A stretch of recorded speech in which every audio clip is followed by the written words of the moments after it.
Ayun! What's up, mga kaibigan kong tunay. Dito na naman tayo. O yan, magpapakita ko yung hinuli kong manok kanina. Ayan yung manok, oh. Sabi na naman tong ating lulutuin. O yan.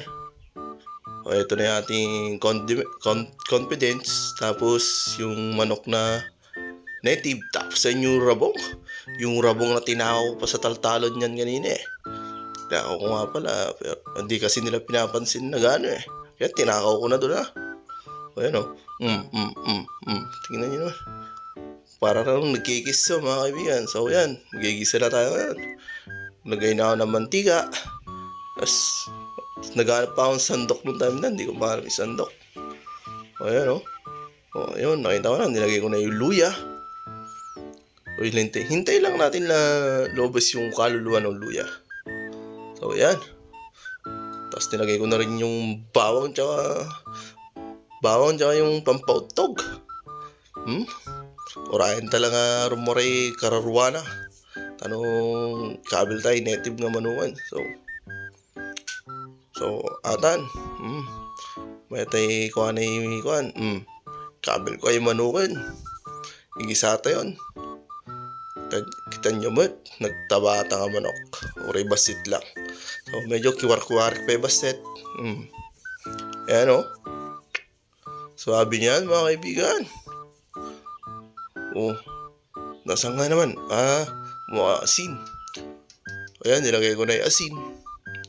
Kaya ko yung ilagay yung asin. Nagkaroon pa ang paminta. Ayan, nilagay ko na yung paminta. Dalawang paminta. Dalawang supot. Tapos sinalo ko na lang ulit. Di na ako naglagay ng betchin kasi alam niyo naman ang native na manok. Malinamnam yan. O yan, naalala ko nga pala.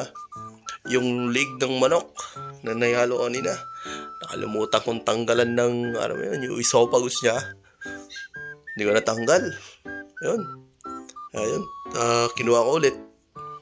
Para tanggalin. Nakalimutan ko kasi. O yan. Nalo-halo ko na lang. Kasi yan pala yung silit ng manok na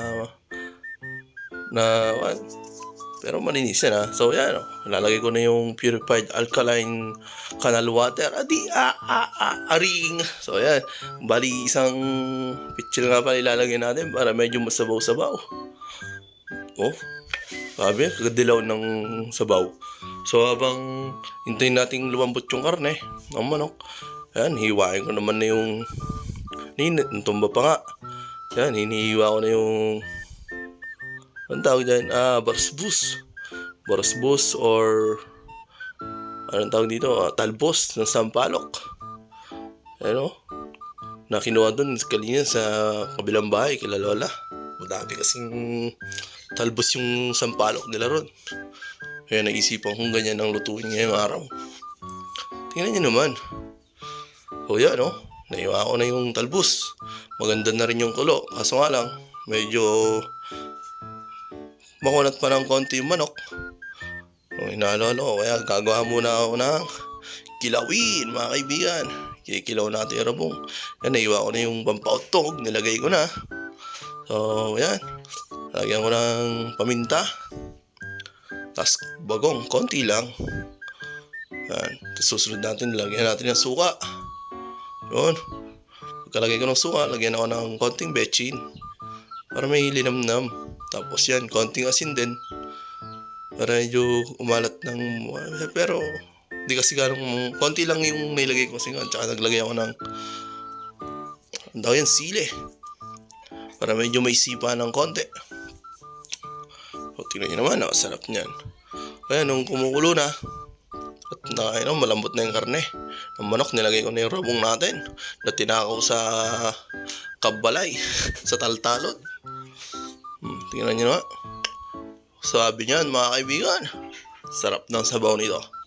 Yan, nung kumukulo na. Tingnan nyo naman. Nung kumukulo na, lagay naman na natin ngayon yung talbos.